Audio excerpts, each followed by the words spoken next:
گەرچی ڕقوکینە بۆ قوڵایی مێژووی مرۆڤایەتی شۆڕ دەبێتەوە، بەڵام ترساندن لە ئیسلام شێوازێکی نامۆی لە جیهاندا بەخۆیەوە گرتووە.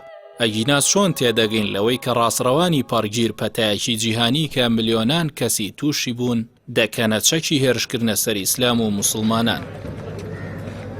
Good evening. Assalamu alaikum. Lovely to see you all here tonight. مەهدی حەسەنی میدیاکاری بەڕیتانی لە وتارێکدا لە ڕۆژنامەی ئینتەرسپت بە ناونیشانی ڤایرۆسی کۆرۆنا نارانی ئیسلامی زەوی گیر کردووە، بەڵام گەمژەیی ئیسلامۆفۆبیای ئاشکرا کردووە کە تێیدا تیشکی خستۆتە سەر کۆمەڵە پەڕگیرە ڕاستڕەوەکان لە هیند و بەڕیتانیا ویلایەتە یەکگرتووەکانی ئەمریکا کە چۆن کۆرۆنایان کردووەتە پاساوی هێرشکردنە سەر موسڵمانان و بڵاوکردنەوەی ڕق و کینە بەرامبەر بە ئیسلام و شوێنکەوتوانی. Let me begin by saying, as a Muslim, نووسەر دەڵێت لە ئەنگرانی پارتی بەهاراتیا جاناتای ڕازڕەوی پەڕگیر لە هیندستان ڤایرۆسی کۆرۆنا ناوناوە بە کۆرۆنای جیهاد. موسڵمانان بەوە تۆمەتبار دەکەن کە ئەو پەتایە پلانگێڕی موسڵمانانە بۆ ژەهراویکردنی هیندۆسەکان. حکومەتی هیندی باشکرا کۆمەڵی بانگەوازی ئیسلامی بە هۆکاری بڵاوبوونەوەی ڤایرۆسەکە ناو بردووە ئەندامانی بەهاراتیا جاناتاش بە تاوانی تالیبانی ناویان برد. هەروەکو ڕۆژنامەی گاردیانی بەڕیتانی ئاماژەی پێداوە بەوە زیانێکی زۆری ئابووریان بە موسڵمانانی هیندستان گەیاندووە، بەو هۆیەوە لەلایەن هیندۆسەکانەوە کڕین و فرۆشتن لەگەڵ موسڵماناندا ڕاگیراوە.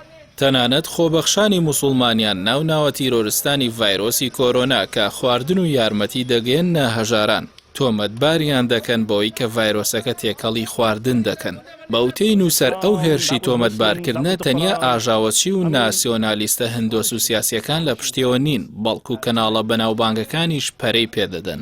بۆ نمونە ڕۆژنامەی زەی هیندۆی چەبڕە وێنێکی کاریکاتۆری بڵاو کردەوە کە پەتاکە جیهانی دیل کردووە و بەرگی موسڵمانانی پۆشیوە. ڕەنایوبی ڕۆژنامە نووسی لێکۆڵەر لە وتارێکدا کە لە ڕۆژنامەی واشنتۆن پۆست بڵاوی کردوێتەوە لەو بارەوە دەڵێت لە شەو ڕۆژێکدا لە هیند موسڵمانان کرانە تەنیا تاوانباری سەرەکی لە بڵاوکردنەوەی کۆرۆنادا. مەهدی حەسەن ئاماژە بە راپۆرتێکی ڕۆژنامەی گاردیان دەکات کە پۆلیسی دژە تیرۆر لە بەڕیتانیا لێکۆڵینەوەی لەبارەی کۆمەڵە ڕازڕەوەکانەوە دەست پێ کردووە کە تۆمەتبارن بەوەی قەیرانی کۆرۆنایان کردووەتە پاساوی پەرەپێدان بە هەستی دژاتی بەرامبەر موسڵمانان. هەروەها ڕێکخراوی تیلماما کە تاوانی کینە بەرامبەر موسڵمانان تۆمار دەکات دەیان حاڵەتی دژاتی لە دژی موسڵمانانی بەڕیتانی ئاماژە پێداوە. نووسەر ئاماژە بەوە دەکات لە خۆر ئاواشدا تەنیا سیاسیەکان بەو کارە هەڵناستن، بەڵکو میدیاش تیایدا بەشدارە. لەوانەش ئاماژەی بە تویتێکی ڕۆژنامەی ئیکۆنۆمیست کردووە لە 23 مارسدا و دەڵێت بڵاوبوونەوەی کۆڤید-19 چاوەڕوان کراو بوو، بەڵام بڵاوبوونەوەی ئیسلامی ڕادیکاڵی لە ناکاو بوو. دواتر ئاماژەی بە نووسەر و بێژەری ئەمریکی ناسراو نیل پۆرتز دەکات کە 200,000 کەس لە تویتەر بابەتەکانی دەبینن.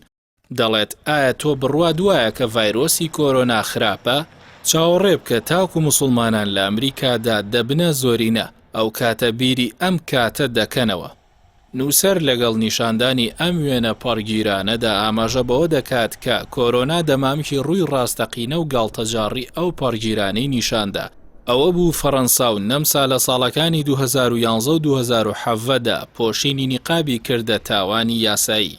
کەچی دەبینین ئەکادیمی نیشتیمانی فەڕەنسی بۆ زانستی پزیشکی ئەمڕۆ داوای ئەوە دەکات کە پێویستە حکومەت پۆشینی دەمامک بسەپێنێت بەسەر ئەوانەی کە لە ماڵ دەردەچن بۆ خۆپارێزی لە پەتاکە. حکومەتی نەمساویش کردوێتە پێویست لە کاتی لە ماڵ چوونە دەرەوە و بازاڕکردندا. ئاماژە بە مەرجی تەوقەکردن دەدات کە حکومەت بۆ پێدانی ڕەگەزنامە لە دانیمارک سەپاندوێتی کە ئەو کاتە نیویۆرک تایمز بەوەی لێکدایەوە کە ئامانجی بڕیارەکە موسڵمانانە کە لەگەڵ ڕەگەزی بەرامبەردا تەوقە ناکەن. سەرەڕای پێویستی پەیڕەوکردنی ڕێنمایە پزیشکیەکان حکومەت ئەو مەرجەی هەڵنەوەشاندوێتەوە، بەڵکو داوای لە شارەوانیەکان کردووە کە پێدانی ڕەگەزنامە دوابخەن.